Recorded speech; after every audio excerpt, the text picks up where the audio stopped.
Hey guys, this is Vanessa with Babes in Bookland. I just want to give a little shout out to Kate. I'm so glad you got your camera fixed. And a great review on The Hunger Games. That's probably one of my absolutely favorite series. And I'm so excited that it's going to be a movie this upcoming year, next year. We'll definitely have to do like a review once it comes out. But since you picked a dystopian book to review this week, I decided to do one as well. This one is called Wither. It is by Lauren Destefano. Has a really gorgeous cover. So before I give you my thoughts, I'm going to read you the synapse of this. What if you knew when exactly you would die? Thanks to modern science, every newborn has been a ticking genetic time bomb. Males only live to age 25 and females only live to age 20. In this bleak landscape, young girls are kidnapped and forced into polygamous marriages to keep the population from dying out. When 16-year-old Ryan Ellery is taken by the gatherers to become a bride, she enters a world of wealth and privilege. Despite her husband Lyndon's genuine love for her and tenuous trust among her sister wives, Ryan has one purpose: to escape, to find her twin brother and go home. But Ryan has more to contend with than losing her freedom. Lyndon's eccentric father is bent on finding an antidote to the genetic virus that is getting closer to taking his son, even if it means collecting corpses in order to test his experiments. With the help of Gabriel, a servant she's growing dangerously attracted to, Ryan attempts to break free in the limited time she has left. I just want to say this book was absolutely fantastic. I feel it's very appropriate for, I don't know, our generation.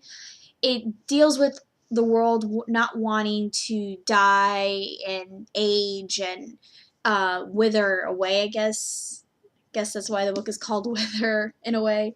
But apparently the world that they live in had created a way to have like this one generation where there was like no cancer or sickness, and then now that first generation is getting older and they're still beautiful and don't even look their age, but now their kids are suffering. Their kids are dying at young ages, and then their kids. So it's causing the new generation to actually have to do polygamous relationships because the women die quicker, so the male lives a couple more years. So the male, will take on several wives. Mostly it has to be a wealthy family. And this book just deals with really dark things, which I felt was the same for the Hunger Games. They both have really dark themes to them, and they're not afraid to kind of delve into like the darker scenes, which in a few minutes I'm probably going to read you like a snippet of the first chapter, because the first chapter was like from the get-go really intense, and I felt the entire book, though it wasn't like crazy let's fight beat up action, there were so many things going on that just made your like heart race, and just kind of it makes you like, I don't know, I felt so happy not to be in the character's shoes. The character had to deal with a lot of crazy things. She had a twin brother that she got separated from. She's like taken away, and she had to be forced to marry this boy who, you find out in the book, was already in love with a girl who she's about to pass on. It's his first wife, his first love, and you can't help but feel sympathetic for him, but at the same time, he does things that make you want to punch him. He is just, irritating, kind of gross. He's like that creepy older guy at the club kind of feel. I don't know, like that old guy trying to hit on young girls, but yet he's actually young, if that makes any sense. He just has a really creepy vibe, though there were little moments where I felt bad for him. But he's taken on two other wives other than the main character. Ryan's the main girl, and then she has two sister wives. One that's older than her, and one that's younger. And the younger one is like this little spoiled, naive little girl who she just wants everything to be perfect in the way that she wants it. She wants attention. She wants to have all the glamours, and she doesn't really see. It's like she's trying to pretend like they are not in a crappy situation, being married to a guy and being trapped in a house where they can't walk and do whatever they want. They're trapped on their floor and they have to be in their rooms, and they read and do little things here and there, but they're not allowed to like freely go outside and leave the property without their husband. And I just I really thought this book was just a great series. It's the first one. The second one hasn't come out yet. I actually don't know when the second one comes out, but this book was absolutely amazing. I do want to read a portion of it only because it just made me cringe. It's actually the first couple pages of the very first chapter, so it's not giving anything away.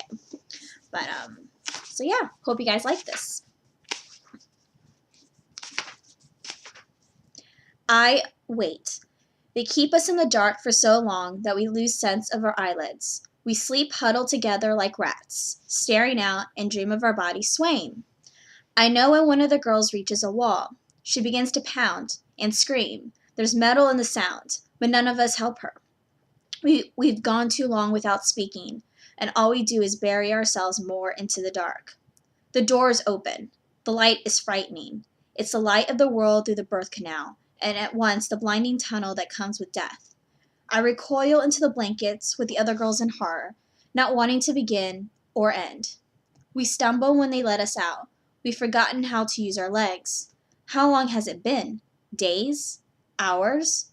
The big open sky waits in the usual place. I stand in line with the other girls, and men in gray coats study us. I'd heard of this happening, but when I come from girls have been disappearing for a long time. They disappear from their beds or from the side of the road. It happened to a girl in my neighborhood. Her whole family disappeared after that, moved away, either to find her or because they knew she would never be returned. Now it's my turn. I know girls disappear, but any number of things could come after that. Will I become a murdered reject? Sold into prostitution? The things have happened. There's only one other option. I could become a bride. I've seen them on television, reluctant yet beautiful teenage brides on the arms of a wealthy man who's approaching the legal age of 25. The other girls never make it to the television screen. Girls who don't pass their inspection are shipped to a brothel in the Scarlet Districts. Some we have found murdered on the sides of the roads, rotting, staring into the searing sun because the gatherers couldn't be bothered to deal with them. Some girls disappear forever, and all their families can do is wonder. The girls are taken as young as 13, when their bodies are mature enough to bear children, and the virus claims every female of our generation by 20. Our hips are measured to determine strength. Our lips are pried apart so the men can judge our health by our teeth. One of the girls vomits. She may be the girl who screamed. She wipes her mouth, trembling, terrified. I stand firm, determined to be anonymous, unhelpful. I feel too alive in the row of moribund girls with their eyes half open. I sense that their hearts are barely beating, while mine pounds in my chest. After so much time spent riding in the darkness of the trunk, we have all fused together. We are one nameless thing sharing this strange hell. I do not want to stand out. I do not want to stand out. But it doesn't matter. Someone has noticed me. A man paces before the line of us. He allows us to be prodded by the men in gray coats who examine us. He seems thoughtful and pleased. His eyes, green, like two exclamation marks, meet mine. He smiles. There's a flash of gold in his teeth, indicating wealth. This is unusual, because he's too young to be losing his teeth. He keeps walking, and I stare at my shoes. Stupid! I should never have looked up. The strange color of my eyes is the first thing anyone ever notices. He says something to the men in gray coats. They look at all of us, and then they seem to be in agreement.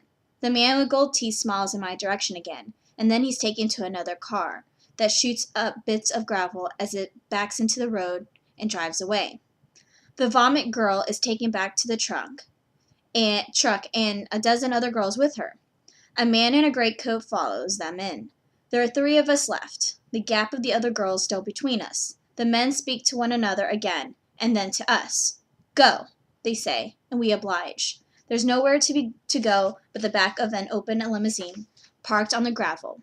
We're off the road somewhere, not from the far from the highway. I can hear the faraway sounds of traffic.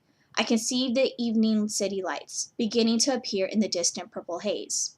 It's nowhere I recognize. A road this desolate is far from the crowded streets back home.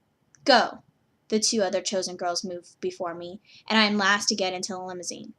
There's a tinted glass window that separates us from the driver. Just before someone shuts the door, I hear something inside the van where the remaining girls are herded. It's the first of what I know will be a dozen more gunshots. So, that's only a portion of the first chapter, and I almost wanted to die. And so, the book just continues to shock and, I don't know, amaze me. It was a great book. I highly recommend it. Pick it up. Can't wait for the second one.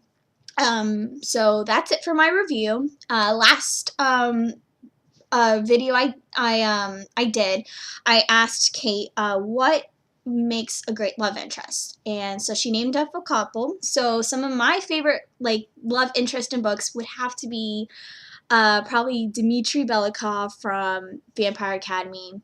He is just like this really super tall, like 6'7" Russian guy who's so like silent and stoic, and he's very protective of the main character, and you can't help but feel in love with him because he's like this silent, good guy, but he has like this dark, sexy edge to him, and he just makes me want to just melt if he was real. I would literally just die. That's probably from a young adult novel. He is just probably my favorite. And looking at my other books, I would have to say if we're going on the Hunger Games, since Kate did that one, I was always obsessed with Gale. I know everybody's a big PETA fan, but Gale just made my heart sing, and he's I guess I like dark haired mysterious characters. So I think a good love interest should have some mystery, some humor, and definitely has to be sexy. Has to, if they have blue eyes, I would die. But I think Dimitri has brown eyes, so there's an exception. So yeah, that is the answer to my question. And Kate posed a really good question. She asked me what my favorite genre of books are. I would have to say, if it hasn't been apparent already, I mostly read young adult. But so I would say young adult is my favorite, but I don't discriminate. I love all books. I read adult books. I read, paranormal romances and historical fiction, mysteries. Not a fan of horror books. Some memoirs. Memoirs of a Geisha is really good. I don't really read nonfiction. So I love young adult fiction. Not a fan of like horror books. But so that is my answer to your question, Kate. And so this week I have a new one. What was the best book you read so far in 2011? We're only a couple months away before 2012, so I felt like we've had many months to actually read a bunch of books. So what is your favorite? And mine for 2011 is Divergent by Veronica Roth, which ironically is a dystopian book, which if you haven't read it, you must pick it up. I actually have reviewed this on my own personal vlog, which is Dealings of a Book Junkie. So if you actually want to check this out, I'll post the link to my vlog on the bottom. But pick this up. It's fantastic. It's about a girl, Triss, who lives in a dystopian Chicago where there's all these different factions, and each faction stands for a different virtue, and you have to pick the virtue that you want to live with the rest of your life, whether it's the one that you currently live in and have grown up in, or go to a brand new one. So anyways, this is my favorite book for 2011. So pick it up, and it's actually a trilogy. This is the first one. The second one comes out next year, and it's called Insurgent. Pretty sure that's the one it's called. I think it's next summer. Can't wait. It's really exciting. And also, we have a new person joining our vlog, Tia. So, again, Tia, this question is also for you. What is your favorite book of 2011? I'm pretty sure she's the one next who's going to be posting up a video. So, welcome, Tia. Can't wait to hear your thoughts on the books that you're currently reading. And I hope everyone has a great week and happy reading. Have a great day, guys. Bye.